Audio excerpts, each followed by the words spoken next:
Ngiyanibingelela abalandeli baleli khasi, ngiphinde ngibonge nje umusa nothando ukuthi nibuye nizobuka le video. Ngingakhohlwa nami ukubonga ithonga eliniphethe ukuthi-ke likwazi ukukhipha lezi nduku kulezi nsuku emva kwesikhathi eside ngacweba ngingakwazi ukukhipha induku.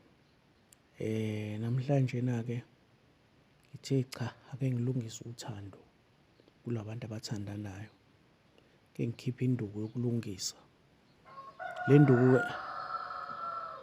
nduku-ke engathi ungayenza-ke uma ushadile noma unomuntu wakho oqondile othandana naye, ngoba le nduku isbambelelo impela. Cha, uma usebenzise le nduku impela umuntu wakho ukuthanda ngokwedlulele unamathela kuwena. Into ozoyenza-ke manje, ngifuna ungitholele isinama saphansi, bese ungitholele ingqaqabulane, ungitholele uzeneke, ungitholele ubheka mina ngedwa, ungitholele udela unina, ungitholele uvuma bonke uvuma yonke inhlobo yabo, ungitholele isheshe elingene, ungitholele isandla sesinkwe, isilwane lesi sinkwe, ungitholele amafutha esimandawonye, uthole amafutha enhlwathi, uthole amafutha emvubu. La kumafutha emvubu-ke lalelisisa kahle-ke, owesilisa uzosebenzisa awemvubu insikazi, bese kuthi-ke wena wesifazane uzosebenzisa awemvubu yenkunzi.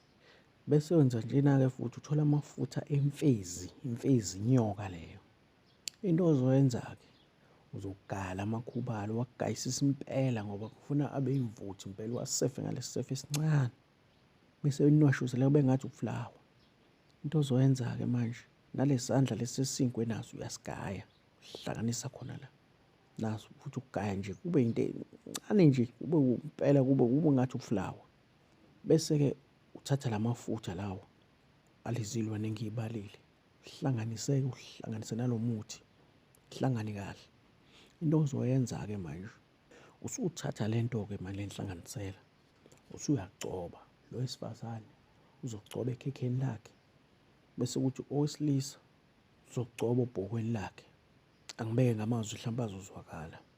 Owesifazane ugcoba ngaphansi entweni yakhe yokuchama, wesilisa ugcoba entweni yakhe yokuchama.